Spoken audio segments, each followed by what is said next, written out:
As we learned in the text, we are not born readers. That is something we need to learn how to do. There are three neural systems that are required to work together when reading. One is visual processing, and that begins when the eye scans letters on printed text. For example, a book. As soon as we see the letters on the book, our brain is scanning it. Another is auditory processing, when the brain sounds out phonemes. For example, the word cat, at. The third is understanding the meaning of the word.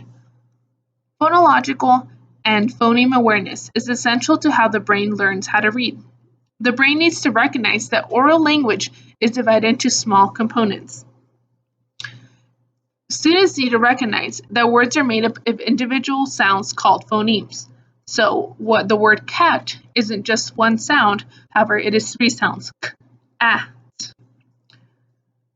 Readers must possess words in their mental dictionary in order to recognize them in print. So most of the words we learned throughout our lives are through communication. Communicating with our teachers, with our friends, with our parents, with our neighbors, they're learned through that way. Other words need to be explicitly taught using word learning strategies. For example, new words when we're beginning a unit. Those words need to be explicitly taught. They may not be words that you just come across on a day-to-day basis. The angular gyrus is a part of the brain located in the left hemisphere that separates words into basic sounds or phonemes. Text comprehension begins when the brain identifies words by using knowledge outside of the text. Each word may have other meanings depending on the context. Therefore, the brain needs to select the one that makes the most sense. For example, bat. A bat can mean a baseball bat or the animal.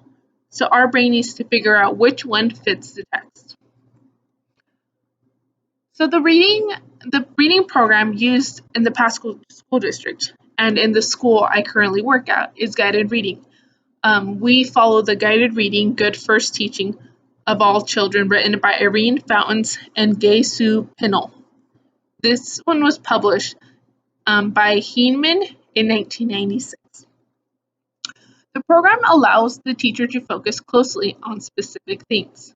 For example, if some students need help with fluency, it is important that students have several opportunities to work on this. We all know that students need a lot of help with fluency, constantly reading. So students have the opportunity to take a book home. They read it at home, and then once their group comes together, they're reading it again. We're practicing fluency, reading with the familiar text, which is a big part of guided reading.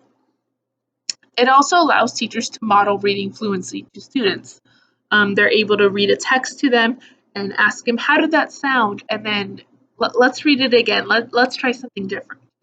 When students come across an unfamiliar word as a group, they can use context clues to figure out what the definition might be or what the word might mean in this context. So for kindergartners, which is what I teach, it gives us the opportunity to model flexible use of finger pointing to our students. So finger pointing is very important when students begin to read. So we're able to model it on a 1-to-1 basis or a 1-to-3 basis so they can really get that. Background knowledge is essential for reading and learning altogether. Guided reading groups provide a supportive book introduction. So we talk about the background, we look through the pictures, do a little walkthrough so the students know a little bit about what they're going to read before they read it. So my background with guided reading, I first came across it as a paraeducator. I was briefly shown how to teach a lesson or two and then thrown in it the next day. When I became a student teacher, that's when I was instructed more deeply on how to properly teach guided reading. I haven't attended a training, however, I've observed several teachers throughout their own guided reading groups. So when it began, I got the opportunity to observe different teachers on their different styles of guided reading. They've all taken the text and kind of made it work for their own classroom. So guided reading is a great way to teach young students to read. There's a lot of modeling that should be done when beginning a guided reading group, modeling how they will go into their groups, modeling what they were going to do with their books once they're given the books, knowing where they're going to go, what they're going to be doing on Monday, Tuesday, Wednesday, Thursday, and Friday. So when in the group, you should have a picture walkthrough in addition to an introduction. So students really need to know what they're going to be reading, not just assume. So by the pictures can have different meanings. They could assume that they're going to read about a boy running across the street, and the book could be about someone looking for something, and they walked across the street to look for the book or something. So when I'm getting reading groups, I should observe the way students read in addition to finding the best strategy to meet the needs of each and every student. So knowing exactly what they need to work on. Do they need to work on fluency, comprehension? Are they having a harder time in pronunciation? I'm working with students in that aspect.